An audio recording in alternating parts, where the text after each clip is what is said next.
draugai, Antrankį Malinauskui labai greitai progresuojam. Tuo išjungsim muziką, tuoj vieną minutę. Išjungiam muzikėlę. Tuoj užmutinsime visai mes. Labai greitai progresuojam. Antrankį Malinauskui šiandienos tema. Tiesa apie Skirmantą Malinauską yra svarbu. Tiesa apie Skirmantą Malinauską yra svarbu. Šitą įrašą aš noriu padaryti su tikslu, kad žmonės kontaktuotų mane, kas nori išeiti į Zoom konferenciją, kadangi pasirodo žmonių, kurie nekenčia arba nukentėję nuo Skirmanto Malinausko yra daug. Ir kas svarbiausia, kas man didžiausia nuostaba sukėlė, kad jo nekenčia jo kolegos, rašo man, kai kurie sutinka išeiti į eterį ir kalbėti gyvai, kai kurie nesutinka, kai kurie nori išlikti anonimiškai ir tik tai teikti informaciją. Tai čia aš pateiksiu informaciją, kur galimai tik tai vienas Skirmantas ir te žino. Ir galbūt padarysim gerą šitai moteriai, merginai, kuri parašė šitą žinutę. Ar ne? Dabar visų pirma, aš noriu pasakyti, kad ta informacija yra kol kas tik tai žinučių susirašinėjimai lygiai. Aš neturiu įrodymų dėl kitų nukentėjusių asmenų. Čia man žmonės turės patys pateikti, tapatybė turės, bet iki teisminis yra kreiptasi, kad būtų iškelta baudžiama byla Skirmantui Malinauskui ir kad būtų pradėtas iki teisminis tyrimas, nes šitas žmogus to tikrai nusipelno. Ar ne?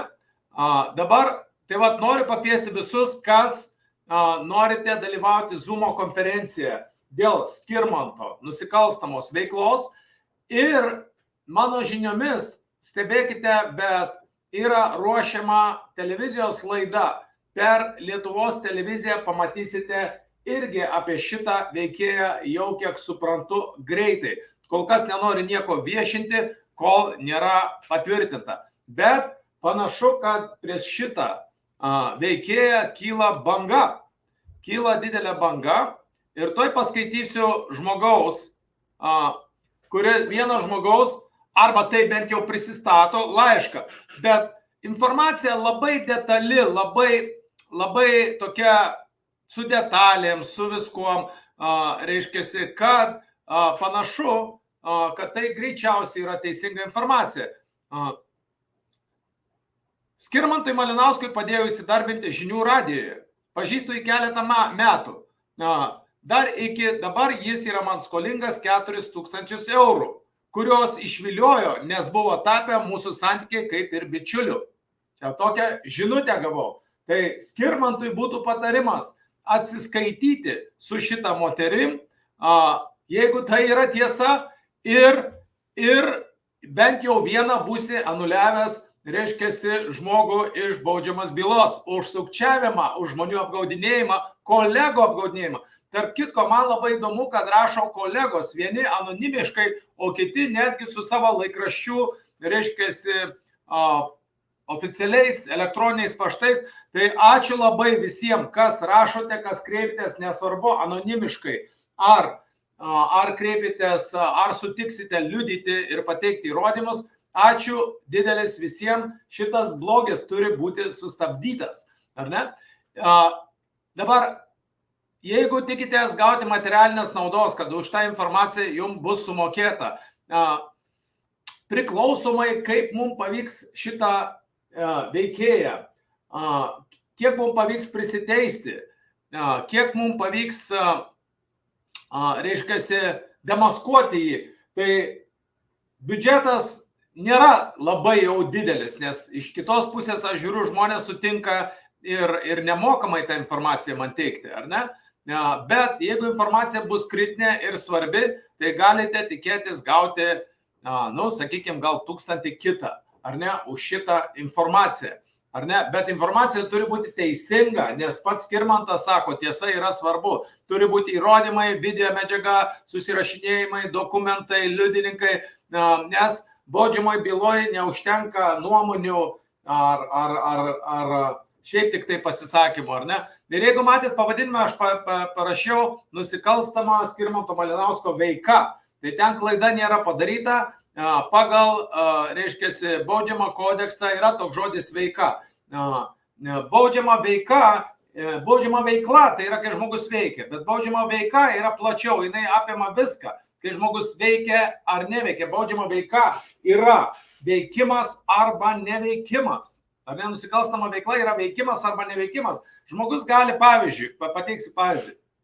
Jeigu jūs matote, kad kažkas žudo žmogų jūsų akivaizdu ir jūs žiūrite ir tiesiog stebite, ar ne, tai jūs jau dalyvaujate baudžiamoje veikoje.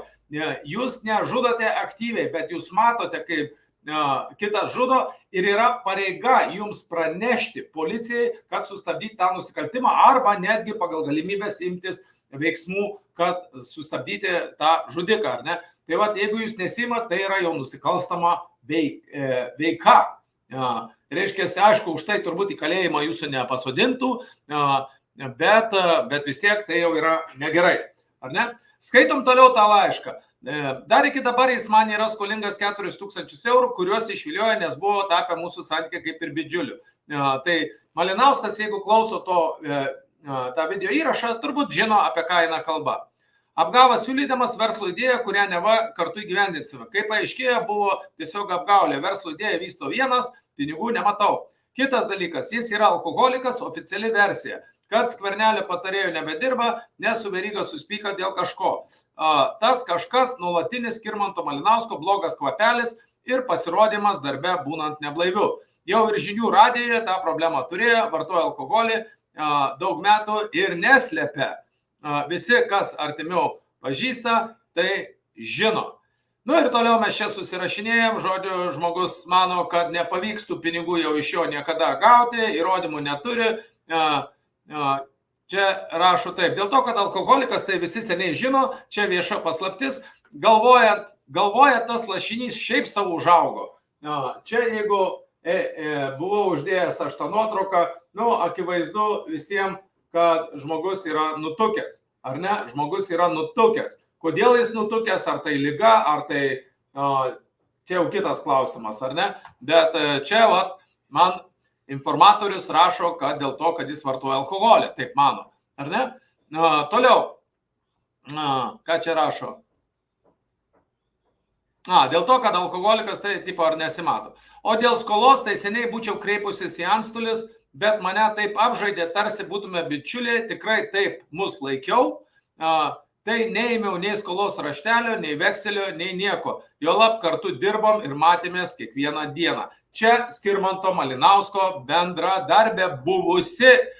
Skirmanto Malinausko gerbėjai, užduokit jam tokius klausimus. Kokią bendradarbę jisai apžaidė ir galbūt ta bendradarbė atras drąsos išeiti viešai, nes vis tiek nors ir lapelių nėra, buvo pokalbiai, buvo skambučiai, buvo susirašinėjimai, galima viską atsekti ir bent jau turės Skirmantas Malinauskas pripažinti, kad buvo toks ryšys, kad buvo kontaktas, ar ne? O jeigu buvo kontaktas, jeigu jie kartu dirbo, tai tada keliam klausimą, kodėl kažkas, kas su juo kartu dirbo, kodėl dabar nei iš šio, nei iš to kaltintų, kad 4000 iš jo pasiskolino ir reiškiasi, ir negrąžina. Taip pat iš tikrųjų patinka, čia matosi, kad žurnalistai taip gramatnai mintis sudėliojo ir rašo, kad rašo iš anonimiškos anketos, bla bla bla. Linkiu sėkmės, nepasiduoti provokacijų. Dar čia mano agentą pažįsta, tai va taip tik parodo, kad žino ir apie mane, mano situaciją, matyt tokia kaip ir. Dabar toliau. Manau, puikiausias pavyzdys. Čia apie tą mano agentą. O Storulis be gerų reportažų ir bet ką padarys dėl peržiūrų. Va, čia tas tiesa. O Storulis be gerų reportažų ir bet ką padarys dėl peržiūrų. O tie paskui sekantys pasižiūri vieną video ir paskui jiems čia iš karto tiesa. Iš karto tą žmogų užsipuola. Jeigu matėt, jo auditorija, matomai, didžioji dalis auditorijos yra labai žemo intelekto ir tokie agresyvūs, pikti. Žiūrim, čia man kažkas komentaros rašo. pikti ir agresyvūs. Žodžiu, skambina, grasina nužudyti, grasina mano žmoną išprievartauti, vaiką nužudyti. Žodžiu, va tokie komentarai ir aišku, viską tą mes renkame, fiksuojame ir yra perdodama policijai. Policijai pareiškimas parašytas apie kaip viskas toliau tyrimas vyks, dabar tik tai renkam medžiagą, duosime žinoti vėliau, ar ne? O po to tą žmogų užsipuolo. Jie juk kaip storulis, nemąstančios būtybės. Reiškia, skiriama Manta Malinauskai, jinai įvardinta nemąstanti būtybė. Jiems pasakys, ką nors storulis, tiems iškart ir loti. Todėl ir smagu turėti krūvą sekančių begalvių. Tai žodžiu, daugiau nelabai ką turiu, asmeninė patirtis nekokia su storuliu, storulį vadina. Aš jį vadinu šiukšlė, aš asmeniškai šiukšlė. Žmonės sako, tu karą pradėjai su Malinausku ir čia jau dabar kas laimės, kas praloš. Brangiai, čia ne karas, tai yra visuomenės atmata, tai yra visuomenės šiukšlė, mano akimis žiūrint, ar ne, kuris siekia pasipelnyti, kenkdamas kitiems, meluodamas, šmeiždamas ir taip siekia jisai pasipelnyti ir taip sukuria va tokių auditoriją. Bet ne tik tai tie žmonės, kadangi jau tas jo kanalas vieni kitiems siuntinėja, tai tie, sakykime, silpniau mąstantys siunčia tiems stipriau mąstantys, tie stipriau persiunčia normaliai mąstantys. Taip, kad ta reklama vis tiek nesvarbu, kad jo auditorija gal didžiąja dauguma yra silpnapročiai. Galbūt, aš nežinau, mes neatlikom analizės, mes jo psichoanalizę atliksim tai tikrai ir todėl kviečiu visus, kas turite drąsos išeiti į Zoom konferenciją ir kas esat, jį pažįstat asmeniškai, esat nukentėję, daug rašo jo buvę kolegos. Tai žodžiu, daugiau nelabai turiu ką, asmeninė patirtis nekokia, su storuliu prisitrinę tarsi gerėtis, bet išties toks kaip visi pigus girtas sukčius. Šitaip jį įvardina kolega, kuri nepanoro išeiti viešai. Bet man atrodo, aš paviešinęs tą laišką, ar tik nebus, kad Skirmantas Malinauskas bėgs sugrąžinti pinigus, kad tik tai šitas žmogus nebekalbėtų. Tai manau, padarysiu gerą ir jau, nors man iš to naudos nebus, nes gavusi pinigus, moteris, aišku, jinai neliudys ir nepadės greičiausiai, nes jos problema jau bus sutvarkyta. Jeigu jisai grąžins tos pinigus, mano patarimas būtų grąžinti. Kodėl? Todėl, kad moteris, arba prisistatanti moteris kolegė, nors ir mano, kad pinigus palaidojo, bet manau, kad jinai klysta, nes jinai mano, matomai neišmano teisinių dalykų. Ir visi kiti, kas gal esat paskolinę pinigus ar kažką ir buvo pažadėta, atminkite, kad teisėje teismuose yra įteisinama ne tik tai raštinis susitarimas, įteisinama ir žodinis susitarimas. Mes nekilnojamam turte turėjom atvejį, kai buvo turtas perduotas žmogui, kuris prižiūrėjo ligonį žmogui, jis po to mirė, bet nebuvo parašytas testamentas. Ir turtas, buvo žodinis susitarimas, kažkas girdėjo, ar ne, buvo liudininkai ir taip toliau. Ir šito žodinio susitarimo dėka buvo sutvarkytas, jau turtas perduotas tam, kas prižiūrėjo. Žodiniai susitarimai teisme yra įteisinami, įtvirtinami. Žodinė sutartis, kaip ir rašytinė sutartis, yra galiojanti. Problema yra tik tai tokia, kad teismuose yra žymiai sunkiau įteisinti, reiškia, žodinį susitarimą. Čia, jeigu kas nežinojo, tai šita mergina irgi matomai nežinojo. Jeigu nors kažkokių telefoninių žinučių, skambučių, liudininkai, galų galima baudžiamoj byloj yra toks dalykas kaip akistatos, kryžminės apklausos, ar ne? Tai visą tą dalyką mes prieš Skirmantą Malinauską panaudosim ir aš manau, kad šita moteris turėtų drąsiai išeiti ir jinai bent jau pinigus būtų gavusi. Ne? Kitas jo kolega rašo, mačiau, kaip ir jūs kad ir jūs papuolėte Skirmantui Malinauskui nagus. Va, aš papuoliau į nagus. Nu, kad čia kolegai perduočiau, kad ko gero šitas šiukšlė papuolė į mano akiratį, į mano dėmesį ir dabar kapstysime jį tol, kol bus pasiektas tas tikslas ir parodysiu jums epizodą, kaip jam buvo įteikti antrankiai. Labai įdomus toks simbolinis dalykas įteikti antrankiai, bet man atrodo, kad jis antrankius gaus tikrus, ne tik simboliškai. Mačiau, kad ir jūs papuolėte Skirmantui Malinauskui į nagus. Į kokius nagus? Tai yra nutukęs kiaulė. Kaip aš galiu papulti jo nagus? Kiaulė neturi nagų. Aš kaip veterinaras žinau, kas yra nagai. Su gyvūnėliais dirbęs, aš studijavęs veterinariją, išmanantis kūno ląsteles ir psichologiją. Ar ne? Kokie nagai? Tai yra šiukšlė, kur dauguma žmonių tiesiog nenori teptis rankų ir tingi gaišti laiką. Tai tokia pat buvo mano irgi pirminė reakcija, kad net šunys loja, karavanas eina, ar ne? Bet dabar šitas veikėjas prisiprašė, ar ne? Prisiprašė. Ir dabar jo visą praeitį, iki vaikystės, iki gimimo, išstudijuosime, išnarsysim po kauliuką ir žiūrėsime, jau mes turim rimtų įtarimų, iš tikrųjų jam jau yra ruošiama antra baudžiama byla. Ir kažkokiam jis pasakė, turiu dvi bylas. Tai galvoju, viskas vyksta pagal visatos dėsnius, ne viskas tie toks sinchroniniai įvykiai dabar viskas dėliojas, ar ne? Ir, žodžiu,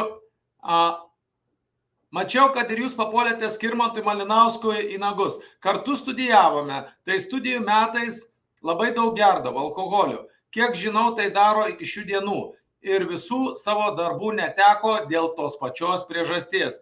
Liudijimo ieškoti toli nereikia, jo Facebookas marga fotografijai su alkoholiu ir apsvaigus nuo jo. Ar ne? Žodžiu, va tokių gaunu į dieną mažiausiai po 5 kokias žinutės, gaunu tokių atsiliepimų, komentarų, rašo jo kolegos. Tik tai dauguma, vienas tik tai kol kas pasisakė, kad bus pasiruošęs išeiti ir liudyti ir kalbėti gyvai. Dabar aš noriu parodyti dar porą tą epizodą, kur jisai antrankius gauna.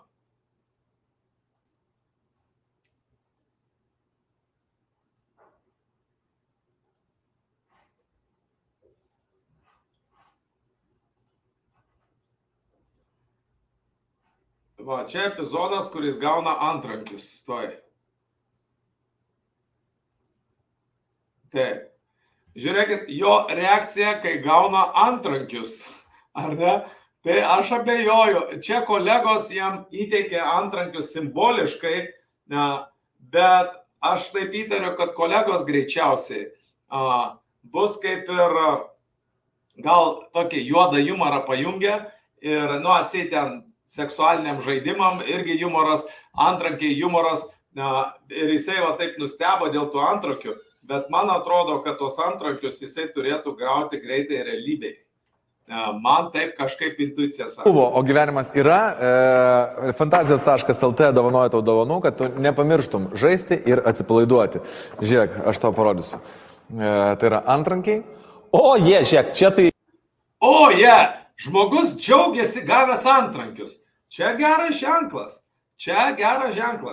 Vadinasi, jis nori antrankių. Panaudojama. Kitą kartą, kai nesutiksinai gulėti per tavo epizodą. Čia kaip rekvizitas puikiai panaudojama. Jeigu matysim, kad Malinauskas... Rekvizitas jam labai ir jisai nori pamatyti kolegą, nori pamatyti Malinauską su antrankiais. Žmona Brilopos taip guli, kai jisai filmuoja epizodą. Man padėkokit. Aš manau, kad bus įdomiau, jeigu aš taip gulėsiu, kai pradedu. Chebra, atsiprašau, raktą. Visiškai teisingai. Arba tu gulėsi su antrankiais, arba sėdėsi, čia jau nesminis dalykas. Bet labai teisingai pastebėjo. Dabar žiūrėkite, kitas dalykas. Dėl ko jis tai daro, jis patvirtina pats. Kaip veikia piramidės principas. Jeigu iš tikrųjų tokių žmonių, kurie tai padarys, bus daug, apie šitą video sužinos visa Lietuva. Ir tai būtų didžiulė pergalė, todėl kad tai apsunkintų gyvenimą tiem žmonėm, kurie turi labai daug pinigų. Aiškiai girdėjai, apsunkintų gyvenimą tiem žmonėms, kurie turi labai daug pinigų. Ar ne? Tai vat šitoks veikėjas, nutukęs, labai nutukęs, matote jo. Čia jau reklamą eina. Nu, žodžiu, esmė tame, kad žmogus nutukęs, alkoholikas pasirodo, ar ne, rašo tiek žurnalistai, tiek klasiokai, pilna aš gaunu tiek elektroninių, aišku, gaunu ir troliai rašo, tie jau matomai jo ten jau pasamdyti, arba kažkas rašo, ar bandėjai susiekti su Orlausku. Ne, dar nebandžiau, žinokit, aš tik tai antrą dieną, kai pradėjau, ir aš galvojau tą reikalą skirti tik tai vieną dieną kažkurią tai savaitę, bet aš žiūriu, kad aš jau kiekvieną dieną turiu skirti, nes reikalai vystosi taip greitai, aš gaunu vis daugiau apie tai, kad jisai iš kažkieno pinigus, reiškia, pasisavino, apie tai, kad kažkam grasino, apie tai, kad jis alkoholikas, ir apie tą. Šiaip dar gavau labai tokios informacijos geros, labai patikimos geros, kad dar vieną baudžiamą bylą. Tai panašu, kad šitam veikėjui bus 2 baudžiamos bylos, ar ne? Ir tiek, daugiau kol kas negaliu sakyti, kadangi tai yra informacija jau skirta tik tai teisėtvarkos, teisėsaugos organams, ar ne? Bet būtinai susieksim su Orlausku, būtinai susieksim, nes jau man čia ne vienas žmogus sako, kad Orlauskas turi turėti informacijos. Tai va, užtek šiandien tiek, toks tikrai trumpas, tai šiandien buvo tiksla, trumpas su mano, lyginant visais streamais, kur trunka po valandą ir po 2, bet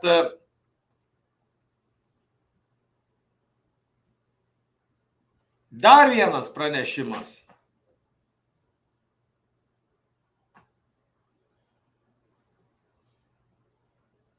Žada pateikti įrodymus. Kažkokius. Žodžiu, gaunu ir ant kiek tai yra rimta medžiaga, nes kol kas dauguma žmonių savo tapatybės nepaviešino ir nepatvirtino, ne tik tai siunčia man informaciją.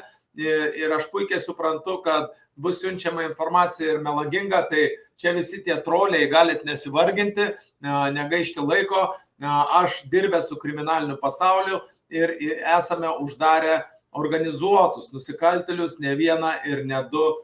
Tarp kitko, va, čia kad suprastumėt, aš kiek matau, mano pirminė tokia įžvalga, kad tai yra nusikaltėlis,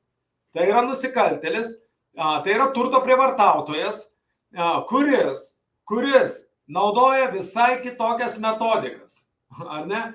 Anksčiau, sakykime, kai mes 90-aisiais metais uždarinėjom tos banditus, ar ne, tos reketininkus į kalėjimą, tai jų metodika kokia buvo? Aišku, melas, šantažas, melas, fiziniai susidorojimai, užpuolimai, grasinimai ir taip toliau.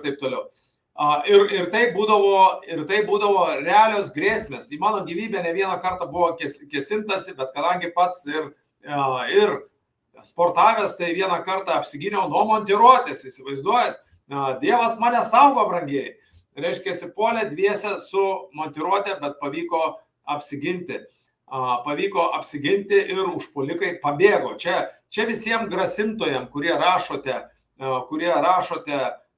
neva, bet visi puikiai žino, kas šneka, tas nedaro, ne? Reiškia, kad tą padarysit, kad tokie čia, sportavęs aš su pasaulio čempionais, su Europos čempionais, turiu nemažai randų, kad tą įrodyti. Kažkaip ar tikrai jūs turite tokią tikėjimą ar pasitikėjimą, nepaisant mano amžiaus, ar tikrai jūs esat fiziškai pajėgus susidoroti. Bet aišku, grėsmė yra reali, gaunam daug grasinimų. Skirmantas Malinauskas tokiu būdu iššaukė pyktį mano adresu. Mano adresu iššauktas pyktis.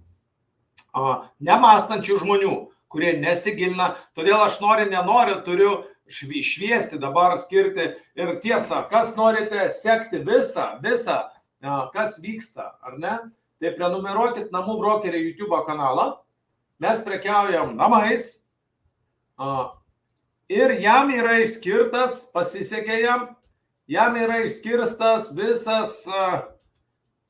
visas grojaraštis. Tuoj aš parodysiu jums.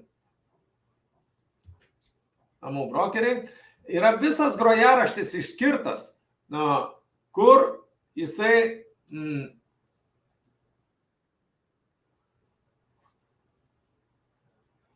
taip, namų brokeriai. O.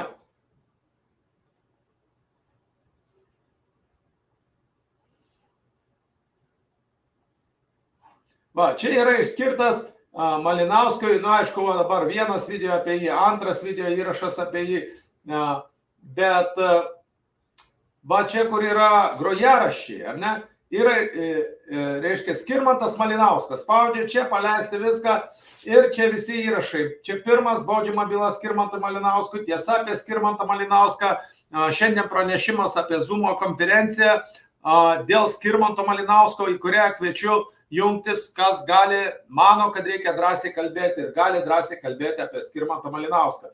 Tai čia va, kas norite sužinoti daugiau apie jį. Kas norite sužinoti, ar tikrai mes klientam ką nors blogą darom, tai čia yra filmuoti klientų atsiliepimas. Skirmantas Malinauskas meluoja sistemingai, apgaudinėja mus, apgaudinėja žmonės, šmeižia mus, meluoja, nuteikinėja kitus, bet čia yra nufilmuota daug klientų, kurie kalba, kurie gavo, ir tai nėra kvaili klientai, kaip jis sako, durnelius pagavo, ar ne? Tai yra labai protingi žmonės, verslininkai, kurie parduoda namus, jie ne bendrabučius parduoda, ne lūšnelės, mes pardavinėjame jų brangius namus. Tai yra intelektualų žmonės, bet Skirmantas Malinauskas sako, kad ten kvaileliai, ar ne? Nu tai dar kitas dalykas, čia jau netiesiogiai, jisai jau šmeižia ir mūsų klientus, ar ne? Tai va, galite žiūrėti atsiliepimus kas nori dirbti su nekilnojamo turto, daryti karjerą, gali čia pasižiūrėti arba kontaktuokit mane tiesiogiai. Tai va, prenumeruokite namų brokeriai, spauskit šitą mygtuką, spauskit, kad gautumėt visus pranešimus ir kaip tik tai naujas video įrašas, taip iš karto jūs gausite tą informaciją, ar ne? Tai tiek, o kur sukontaktuoti mane? Nu, čia va telefono numeris, parduoti namą, skambink, ar ne? Čia telefono numeris, nori dirbti su nekilnojamo turtu, kontaktuok, bet mes turime žinoti tiesą apie Skirmantą Malinauską. Ir mano supratimu, jam gali būti inkriminuojamas net ne vienas nusikaltimas. Jam gali būti inkriminuojami keli nusikaltimai ir greičiausiai jis turi ryšių pažįstamų, faktas, kad jisai turi, bet šitoj vietoj tiesa yra svarbu, jis taip sako, ar ne? Tai va, apie Skirmantą Malinauską irgi yra tiesa, yra svarbu, kai pradės lysti galai, kur jisai ką apgavęs, kur kiek pinigų pasiskolinęs ir kur jisai kokius nusikaltimus padarė ir kai tai daug žmonių iš jo aplinkos, žurnalistai, draugai, klasiokai nukentėję, klientai nukentėję, ar ne? Netgi jo ryšiai pasitrauks nuo jo ir jo nebepalaikys. Kodėl? Todėl, kad niekas nenori žaisti su karšta bulvė. O Skirmantas Malinauskas, kuo toliau, to labiau darosi ta karšta bulvė. Tai tiek, ačiū uždėmesį, kontaktuokit mane telefonu arba namų brokeriai Facebookas arba namų brokeriai @gmail.com elektroninis paštas. Dar kartą ačiū visiems už laiškus, už informaciją. Kaip ir minėjau, laukite jau nacionaliniai televizijai. Apie šitą veikėją bus kalbama, kažkoks epizodas bus apie šitą veikėją kalbama. Ir platinkite šitą informaciją, nes panašu, kad jisai ten turėjo kažkokią grupę visiškai užzombintų kažkokių tai sekėjų, kurie tiesiog kaip zombių, reiškiasi, armija puola, kur jiem parodysi pirštu, jie jau juo tiki. Nes matote, turbūt pastebėjote, bet šitas veikėjas, Skirmantas Malinauskas, ar ne? Jisai, kur jo tos nuotraukos yra, va čia šitos, ar ne? Šitas veikėjas. Mes atliksim jo psichoanalizę. Bet šitas veikėjas panašu, kad turi, alkoholio žmonės be reikalo nevartoja, teisingai, ar ne? be reikalo alkoholio žmonės nevartoja. Ką jūs galvojat apie tos supermenus, visokius pingviniukus, ančiukus, žaisliukus visokius, ir antrankius padovanojo, ar ne, žaislinius. Mums reikia vado, reiškiasi knygą pasdėjęs. Ką jūs manot, žiūrėkit, visokių prisidėjęs tokių, čia ne mūsų sukur, čia jis pats tokių, dabar jau gal to nebedaro, čia vienas iš pirmųjų jo video įrašų, ar ne? O čia kažkokiam vėl filmai, žvaigždžių karai, Batmanai ir taip toliau. Tai ir jisai kalba apie tiesą, apie rimtus dalykus, kam jis tų žaisliukų prisidėjęs, kam jisai, reiškiasi, čia gal kas žinot, parašykit, kodėl jis tai daro. Gal pas jį kažkokių iškrypimų rimtai yra tuo klausimu. Tai šitas tiesos kabutėse skleidėjas pasirodo turi rimtų problemų. Turi rimtų problemų ir su finansais, ir su kolegomis, o dabar jau laikas jam turėti ir su baudžiama teisė. Suprasti, kas yra baudžiama teisė, kai tu šantažuoji, šmeiži ir, kaip jis pats įvardino, apsunkini gyvenimą tiem žmonėms, kurie turi pinigų. Gerai, ačiū Jums uždėmesi. Čia buvo Darius Overlinkas iš Majamio. Rašykit ir skambinkit, kam reikia parduoti namus, kas norite dirbti su nekilnojamu turtu. Tai tiek žinių kol kas. Įrašysime epizodą apie mano sėkmingą ir nesėkmingą atvejį su brokeriais iš Prienų, brokeris ir marketingistai iš Prienų, kurie pasitraukė. Tai čia ir buvo tie veikėjai, kurie nesąžiningai dirbo, nesąžiningai, jau pabaigoje, pradžioje tai visi jie sąžiningai yra, ne?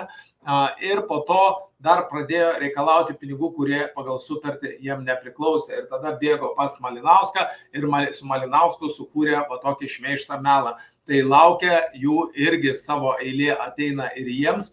Reiškiasi, tik tai pirmą mes dabar, kadangi tiesiog informacija verda, kunkuliuoja, tai aš kiekvieną dieną skiriu po pusvalandį ar po kiek šitam reikalui. Kągi, ačiū uždėmesi, gero vakaro, gero poilsio, taip jau gaunas, kad mano visi pranešimai yra vakare Lietuvos laiku, nes pas mane Majamėje šiuo metu yra tik tai 2 dienos. Atsilyginsiu, atsiskaitysiu už informaciją su kai kuriais, jeigu kas nori atlygio gauti už informaciją, tai su kai kuriais atsiskaitysiu pinigais, jeigu ta informacija bus to verta, su kai kuriais galiu atsiskaityti, šiandien žmogus sako, aš to padėsiu, bet tu man vieną kartą į savaitę ar galėsi skirti 30 minučių ar valandos konsultaciją verslo reikalais, nekilnojamo turto. Sakau, jokių problemų, tu susirašyk klausimus. Tai aš galiu konsultuoti nelabai jau daug dalykų, nesu aš visų galų meistras, bet nekilnojamo turtas 30 metų tarptautinė rinka, žmogaus psichologija, tai šito veikėjo psichoanalizę atliksim labai nesunkiai. Reikia tik tai man daugiau duomenų, daugiau informacijos ir aišku, reikia pačiam paskirti laiko pastudijuoti jo tos video ir taip toliau. Tai atliksim psichoanalizę. Psichologija yra antra mano tokia stipri vieta, ir pats darbas to reikalauja. Mano sūnus šachmatais, geriausias šachmatistas pasaulyje, jeigu kas norite šachmatais, kad pamokytų kaip žaisti, neduotų patarimų, kas norite pasiekti aukštumų Lietuvoje. Sakykime, Lietuvoje to paties amžiaus vaikas, kaip mano sūnus, dabar yra 11 metų, tai yra dvigubai žemesnio reitingo negu kad mano sūnus, ar ne, šitam amžiui. Jis jau žaidė su geriausiais pasaulyje ir Magnusu, ir Hikaru, ir prie lentos žaidė, ir online, žiūrė, dar kažkas parašė. Reiškiasi, tokia yra situacija, tai kam pinigai sumokėsime, kad jeigu informacija bus vertinga, kam duosime konsultacijas, registruokitės, kas norit, ypač iš psichologinės pusės, ten pasąmoninės programos, taip toliau. Vieną kartą per mėnesį planuojam daryti tokį masinį seminarą, kur daug žmonių.